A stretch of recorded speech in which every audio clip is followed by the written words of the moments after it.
Madrid is a nationally renowned expert in business excellence, entrepreneurship, inclusive economic mobility, and future-forward strategy. Has a wealth of experience and a deep-seated passion for helping corporate America, nonprofits, and business owners, and particularly small business owners, which of course I love to hear that. So Mark, welcome. Great to have you here. And given everything that we're seeing right now, why do you feel so strongly about small business, and how do you focus on that particular sector of the economy? Well, Jane, it's terrific to be here.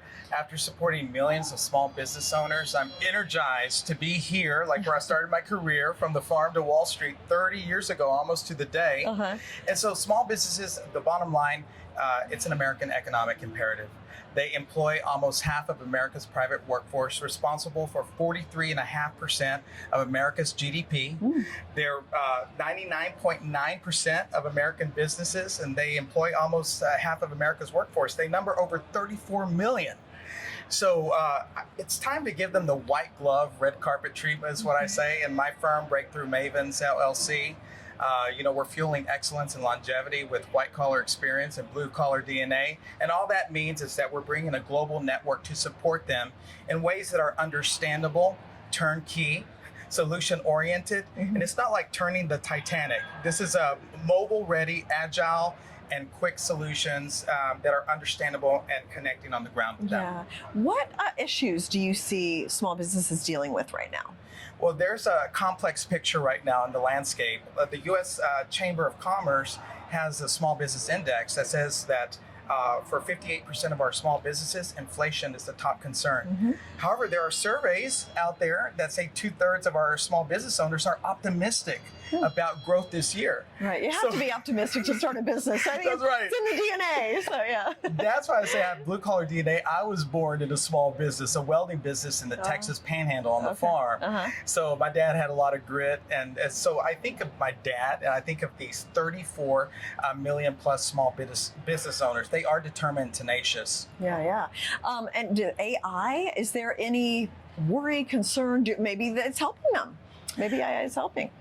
I feel like it's another unknown for them, but here's the deal, is I'm very involved as an AI futurist. In fact, we're launching a book in the next few days here. But I think that AI should be used for empowerment, not replacement. So I'm working with the global network, including former CIO of Cisco, Guillermo Diaz, and his firm Conectado, with the Agent Connect platform. What he has taught me is map it, track it, flip it, stack it. Okay, explain that a little bit. Like, what do you mean by that? Well, all that means is that we have to, process has to drive AI, not the reverse, because AI will just expose your vulnerabilities. But if you have processes that could be streamlined into agentic workflows, think of this. There are studies that show that AI productivity could save about 40% of our small business owners' time.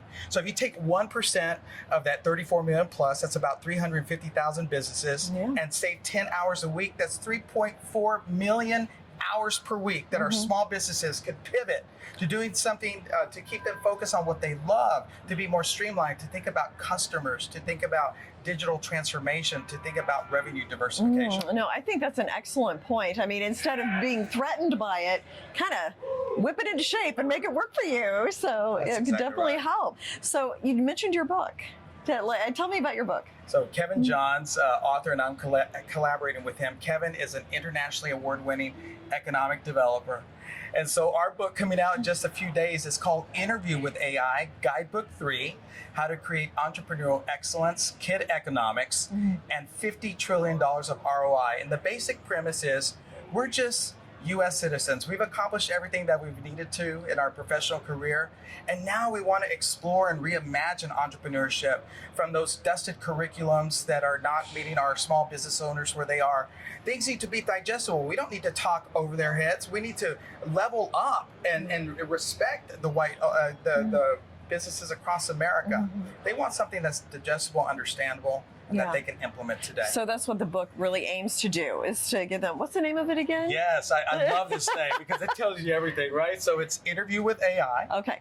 Guidebook 3, because we have 2 other guidebooks. Okay. How to Create Entrepreneurial Excellence, Kid Economics, and $50 trillion of ROI. We want to reimagine entrepreneurship, and this book gives a prototype, a playbook on how to reimagine, and we're looking for implementers. And what I mean by that is bringing entrepreneurship to our kids. Should be a most bipartisan issue, right? Our kids, and developing child Einsteins across America, and educating them on entrepreneurship and what that's going to do, and our small businesses are going to be involved. Hopefully tax incentives can help us save Medicare, can help us eradicate the U.S. debt. All that is possible if we leverage and harness AI, but responsibly. I'm a compliance nerd and accountant by trade, so ethically as well. But it is possible, and now's the time. If not now, then when? And I mean, that's interesting that there might have some national implications as well if we can kind of, seize the potential of what the small businesses are. What are your thoughts on capital acquisitions? Well, people talk about access to capital. Certainly, I have known that. Now I'm a business owner, so I definitely am challenged with capital access. But I think of it like capital eligibility. Capital eligibility, how far are you from that microloan, from that working capital loan, like a 7A loan at the SBA, or that 504 loan at the SBA that means a land acquisition or their game-changing asset? How far are you from alternative capital in terms of VC angel, family office, in terms of being eligible? So I'm working with rural America as well, because I'm working on the edges, places like Bastrop, Texas. It's known as the most historic small town in Texas, and they have major investments. There's major development deals. SpaceX is also expanding there. So I'm working with a community bank there that understands the ground. CEO Stephen Lee and First National Bank of Bastrop, but they're connected to the ground. They've built a following, but now they have to lift out the community with capital access, not only our small business owners, but the whole ecosystem there, and take that blueprint and viral it out across America. Okay. So that's what I'm working on. So you and I both grew up in rural areas. We chatted a little bit before the interview. I feel like there's so much untapped potential there for businesses. What are you seeing? What kind of businesses fit in well with rural America? What are you seeing on the ground? Well, when I look at infrastructure projects right now, like Stargate, it's all about building data capacity, not only at the data center level, but data warehouse level. Where's that happening? The most cost-effective means for that is in rural America. So you have to construct these centers and their capacities. So there's HVAC and construction firms involved. So I think the long play here is about the sustainable job placement and workforce development in those areas. But we're seeing the reimagining of small towns.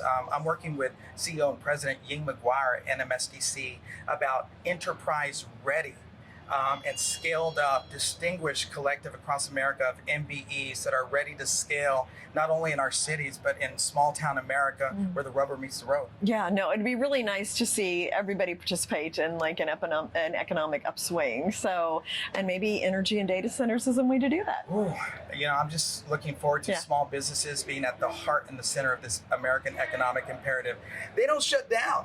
They're determined. They're the most tenacious and gritty business cohort that I know of, and it's an honor to be serving them. So what's your mission from here on out then? You've got the book, and then what? The mission is to bring scaled resources that are timely, technology forward to our small business owners at scale, and in a way that's not over their heads, because they're overwhelmed with everything that they have to be concerned with, but a way that it's applicable, turnkey, understandable.